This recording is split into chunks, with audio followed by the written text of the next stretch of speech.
that a good enough reason for them to go on strike?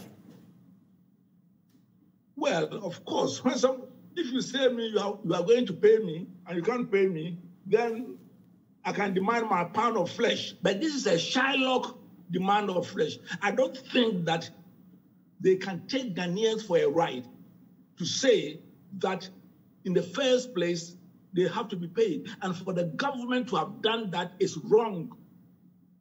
And I think that they are taking the ordinary Ghanaian because they're suffering. What about the unemployed person? Are they more in need, are less in need of help than the public servant? I mean, we are in a national crisis, and that life is difficult, I have no doubt at all. But for the government to say they are going to pay, actually, it's a bribery. Say, I'm going to bribe you so that you don't go to the opposition, or vice versa.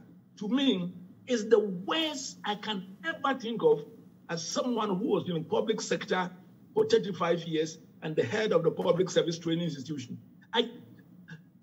Please pardon me, I just can't conceptualize it. And these are people who must be locked out, so that locked out means that they are all sacked and they can apply or stay at home. And I'm sure that Ghana will be better off. Already the strike is biting. Public service, specifically some civil and local service, actually, people are struggling to get these services done.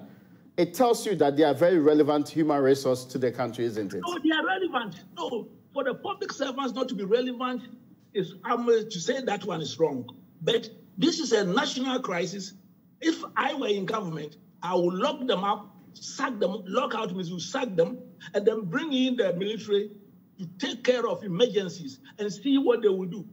I mean, you cannot say that a public servant says, I will not go to work because you haven't paid me so that I will not support NDC or NPP. Come on. Is that where this nation is getting to?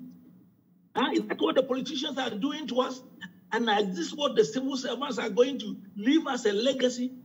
Come on. Let us be very, very clear that what is being asked for and being done, either side, is unacceptable, that there is a time of hardship. And we must think how we can go over this, which I believe is not going to be permanent. How can we go over this hunch? But if you use that time to introduce irrational policies, you make the future worse than today. And that's what is being happened. That's what's happening. We must first take the bull by the horn and let them stay home and let you bring in the military for emergency services. And after 3 months, just those who want to come can apply if they want to be neutral or stay home and do their